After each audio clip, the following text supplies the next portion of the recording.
This is Brian Hanson, co-writer and director of The Black String, and you are listening to The Movie Raid.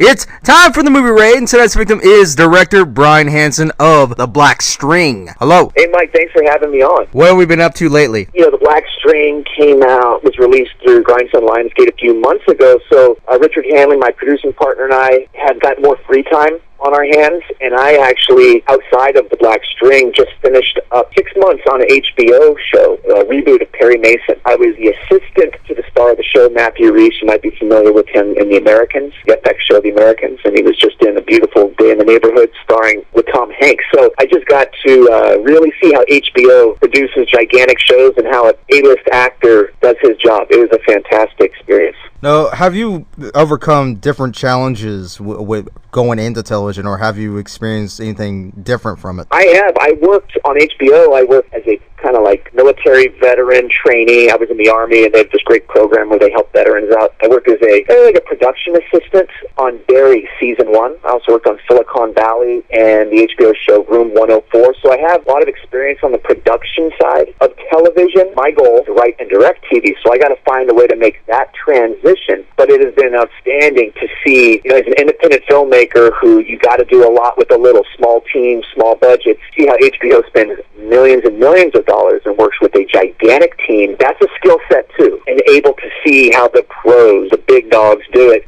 My goal is to transition as an independent filmmaker, find a way to get on that HBO level. So it's going to take a few years, but I'm happy to even have the opportunity to be on those set, and I'll connect the dots soon. As a director, when it comes with The Black String, do you think there's so many factors involved in terms of what you can get out of this film, however the viewer sees it? Do you think being coherent with oneself can actually be a little bit of a message too, not just to the world themselves, but actually to themselves, to be more aware? The intention with The Black String is we love those movies like Jacob's Ladder and The Black Swan. Even more fun, kind of like Phantasm. Is this happening? What you're seeing, is this real? Obviously, Rosemary's Baby. And playing with the idea of, what's real to one person, not real to somebody else. We really did want to challenge, like, if you were a clear, logical person and the craziest thing started to happen to you, how could you convince this? How could you convince other people that this is happening? So being clear and cohesive, we wanted to put our character, Jonathan, played by Frankie Muniz, and how do you explain that you've been cursed by a coven of witches to doctors and family members? They will never believe you. That's what we wanted to explore there, is how do you communicate something like that? And maybe you can't. Maybe you're the only one that is ever going to believe that.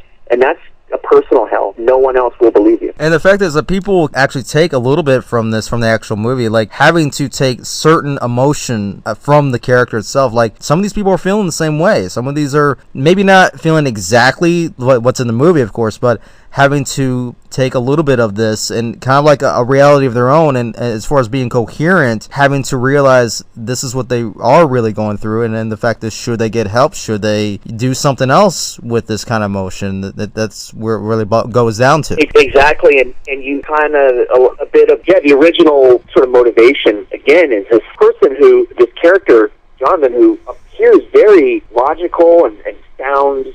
He's a sound mind, smart guy, and he's experiencing something that is so illogical. And we see this in Los Angeles, because there's so many homeless now, the epidemic and across the country, and you'll see somebody who looks, they're okay, but they're screaming at the sky, and they're really kind of out of their mind. And we wanted to explore, how did that person get there? And at what point did they know, maybe I'm having problems, maybe I should do something about this, whether it's mental illness or drug addiction or maybe dipping into the supernatural. Just like when we all look at WebMD with a headache, at what point is this just a headache that'll pass, or maybe I have a tumor that I should go to the doctor? There's that decision point. Should I seek help, or am I going to be okay? I think it's an interesting moment that people face every single day in their life. Obviously, for The Black String, we took that to the extreme, and you see it when Frankie Muniz, playing Jonathan, I need to go get help, but unfortunately, kind of like the medical community won't help him. What we wanted to challenge ourselves with Rich, Andy, and I, when we wrote the story, was what would, again, a logical person, what steps would they go through? Okay, maybe they got poisoned, or maybe this is a sexually transmitted disease, or maybe I could just put some cream on it. Maybe I could talk to my parents about it. He really tries to go logically through solve this problem, and unfortunately nobody will believe him, and he just has to keep going further and further, eventually into maybe there's supernatural metaphysical things going on. And once he crosses that line, there's no way that a medical community, let alone your parents, are going to believe you, and that's his challenge. Do you think with this formula of this film, mixing illogical with logical, do you think this was easier with selling this to the other media platforms in terms of getting the movie out there, or do you think it was much harder for the audience to fully kind of understand this kind of concept? I think that we are in a family of movies that are psychological thriller, psychological horror. At times, again, Rich, Andy, and I thought we were out on this limb. But again, you remember Rosemary's Baby, Jacob's Ladder, Black Swan, Shutter Island. There's so many movies that play with the is this real or is this not real, that we were like, okay, we're part of there's a lineage of movies like this. We're actually much more grounded than sometimes we felt, but it's in the execution. You're challenged to do this the right way so that audiences can follow it. And I feel that with the reception that we've received through getting selected to some fantastic film festivals and then landing distribution through Grindstone, Lionsgate, people connected with it. Absolutely. It's not a straight-up horror movie with a guy with a mask and an axe chasing girls through the woods. It's a little more thoughtful and ambiguous, but we still were within the realm of, acceptability in most audiences. We worked hard to be kind of commercially viable, and I think we stayed just barely within those confines. A lot of these films who have this kind of concept are not really pushed hard enough to show the audience that there's so many different capabilities, so many different visions to play with these type of films, and it seems like it's like almost its own subtle genre that no one's really going to fully explore, because it's kind of like buried underneath all the other more straightforward hardcore horror and all other type of subgenres. For sure, totally agree with you. It's a tougher sell, but it is a subgenre within horror that exists, and there's a really popular movie that came out. We played in festivals called Daniel Isn't Real. We played in Hitchits and Fright Fest with them. It's a big budget movie of all the VFX and really cool visuals that kind of pump up the is it real or is it not visualization on the screen. We were much more low key. We were a far lower budget film. But why we work, ultimately, I'd like to think that we put a good script together and everyone on the crew did a fantastic job. But Frankie Muniz as Jonathan, this movie's told through his perspective. Frankie had to sell it. He had to own it. And I think he did 100%. Such an amazing performance. And when he believes what he's going through, you do too as an audience. We do. As a director and an editor, I believed it. I think that's kind of what could be a little complicated to sell. Frankie nailed it. And so did the supporting cast who played off of Frankie. They made it real. They made it real, and you felt his struggle, but you could also see why other people in his life, other characters, didn't believe him. Big kudos to our cast. It's so tricky, the fact that when you implicate all these elements into one film, and it can be a mess too, because if you lose that audience to a degree, and they're not trying to figure out what's going on anymore, this film is never going to get anywhere. It's just going to be one of those awkward type films, and awkward in this kind of subtext is really not good for you, because if you're not implicating these kind of elements and giving some kind of a bread trail, so to speak, they're not going to try to put at least one clue together and not have any kind of real fun with it. You're 100% correct, and we worked hard on the script because we knew that it is very easy to lose people where they just don't care anymore. We worked hard to build a breadcrumb trail, as you said. There's some elements in the script. Again, we wanted people to walk out of this movie and debate. A boyfriend, girlfriend, a husband, wife, two buddies, whoever could go watch this movie. And we wanted them both to walk out with perhaps different opinions. And they would debate it on the way. That was our goal. We wanted it to be a debatable movie. That being said, you don't have to have the breadcrumb trail to even build the debate. I think we did that. Not everyone wants to do that work in a movie, and we understand it. It's not going to be for everybody, but we wanted to make a movie that we like, the kind of movie we would want to rent, and we love those debatable films. We did do things that people would be familiar with. There's the psychic that kind of can explain things at a certain point, and we have the occult book that has imagery that is familiar to people that are familiar with demonology or kind of like Aleister Crowley or H.P. Lovecraft. We infuse those things in there, and that's our breadcrumb trail, as you said. We wanted this to be a movie that's like a double-sided coin, and you flip it in the air, and different people are going to feel that it landed like, no, it was heads, no, it was tails. It's heads or it's tails. We did is we designed the script to kind of like choose the 3 scenes. A little sequence would be, this is reality, right? We would really push the argument, this is reality. And then, in a binary fashion, then the next 3 scenes put forth the argument, no, this is like supernatural. And we just kept switching, like a coin flipping. We kept presenting the different arguments against each other. So that's how we kind of strung that together. Supernatural argument for 3 scenes. Now, nope, this is real argument for 4 scenes. Now, supernatural argument for 2 scenes. Now, let's go back. So we really wanted people to be judging for themselves and maybe start to really pick one of those sides, like a jury watching, the defense and the prosecutor go back and forth. And then there's a lot of dualism in the script. If someone chooses to watch it a second time, you'll see things planted early that might give you a different impression of what's going on. And you see a lot of imagery that comes back slightly changed. A lot of things that are sort of said later in a different context. And we weaved all that in there so that a second screening would be enjoyable. Easter eggs is the term. There's a lot of Easter eggs in there. Give enough information to the audience when watching films, especially like this one in particular. Do you think it's best to stay in the middle of the balance between giving enough information to the audience to understand whatever's going on in the story or the characters? Do you think it's best to stay in the middle, or do you think giving too much or too little might actually harm the audience to where the point where they might not fully understand it? That's a very tough balance. We wanted to be kind of the judge in the court case, if you will. By what I mean that is kind of this neutral party that lets both sides make their point. We really wanted to represent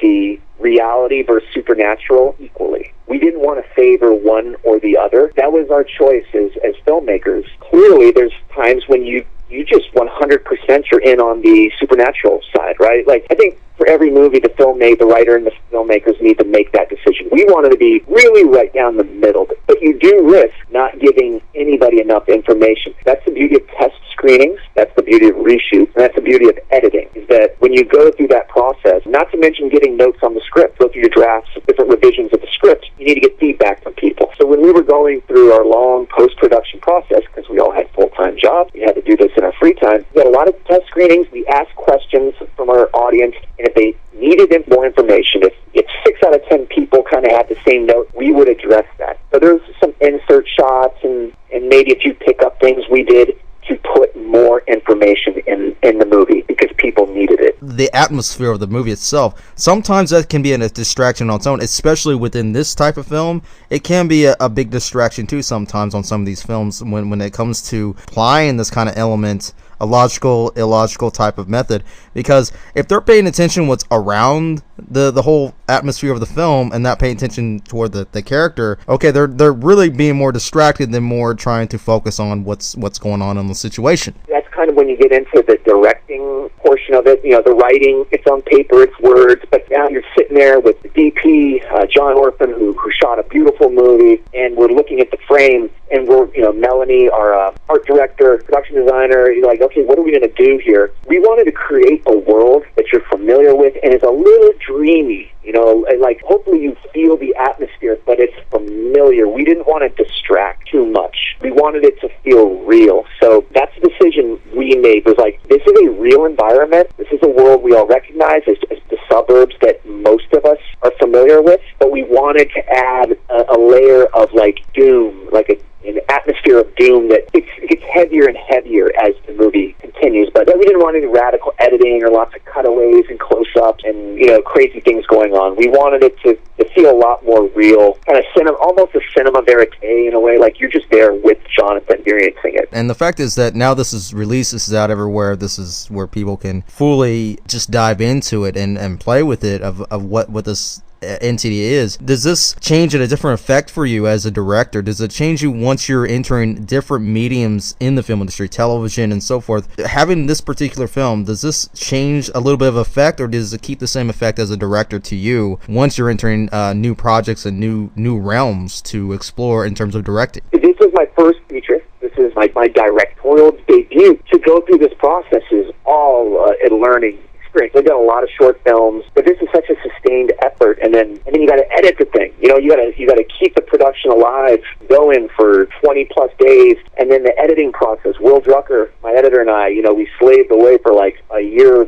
more than a year, editing this thing. So yes, coming through something the first time gives you a new perspective. A lot of it is like, okay, maybe there's some good instincts and some decisions that I'm really happy that I made. Like, let's do that more. But you also, okay, I see how when we do this, I see the results. Maybe I would do it differently next time. So having at least one experience and some data to judge if this is your intention, what's the actual result, and how close were you to your goal? I think we landed pretty darn close. The crew came together and just everyone went above and beyond this together for the little money that we had. With this amount of money, you can pull this off, but you also realize the limitations. So I think that I just have a much better feel of what independent filmmaking is all about and how to visualize something and then understand the amount of money you have to work with and how can you try to get close to your final vision. And sometimes, if let's say that in my next movie I want to make space opera Star Wars battle, it's not going to be an independent film. You need $100 million to do that. So it really allows you to understand scale and scope. Would you allow yourself to be limited, or do you want to fully expand so that way you can still keep your visions out there, but even though the money is bigger and as far as budget goes and stuff like that, do you think it's best to stay limited to what you are, or do you think it's best to just go full blown and then just hopefully it goes really well in terms of the ride? For me personally, every filmmaker is different. I want to work in the commercial space, commercial films and commercial television. There's a lot. Hey, Black Swan's a commercial film. It's fringe commercial, but that's a commercial film. I'd like to head in that direction, thought-provoking stuff, but you do have to create a movie, that you're going to have to be working with studios and producers and people that have very real notes, and you're going to have to compromise your vision. The end goal being let's make money and entertain people. You can still push yourself towards the genre. I don't think that I'm interested in doing gigantic rom-coms. I hope to move in that direction. I think that horror is a fantastic horror, thriller, sci-fi. They're great genres. It's such a fantastic fan base, as we saw at such a fantastic fest, Film Quest. All over the country we played horror festivals. But you can do so much in a horror movie, as we've seen in movies like It Follows, The Babadook, the Black Mirror series. So many great human stories you can tell. So I like the genre. I want to keep growing within it, and the fun, moody atmospheres of horror, thriller, sci-fi, but you can still tell human stories. So that's where I want to keep moving. Go and plug in any websites or anything that we can check out right now, including where can we check out The Black String? Absolutely. Well, Amazon. You can rent it on Amazon. You can buy the DVD on Amazon. If you buy the DVD, we have some cool behind-the-scenes interviews with Frankie Muniz, deleted scenes. That's great. So just you can rent it or buy it on Amazon. $10 to buy it, $5 to rent it. It's available on any Walmart, Redbox. It's out there. Check it out. BlackStringMovie.com is our website. The Black String Movie on Instagram or Twitter. Follow us. We post some really cool behind-the-scenes photos, and we have DVD giveaways, and we're working on our next movie, so we're going to keep people posted on our next project. So Black String Movie on Instagram and Twitter. Check us out. There you have it, everybody. That is director Brian Hanson. Well, thanks for having me on. Love your podcast, Movie Raid. Love the horror genre, and love the fans. I'm a fan, too, so I made this movie for all of you. I hope that the work that our whole team put into it, you guys can check out The Black String and debate it with your friends the next day. That's why we wanted to make this movie, to create debate and entertain you for a couple hours.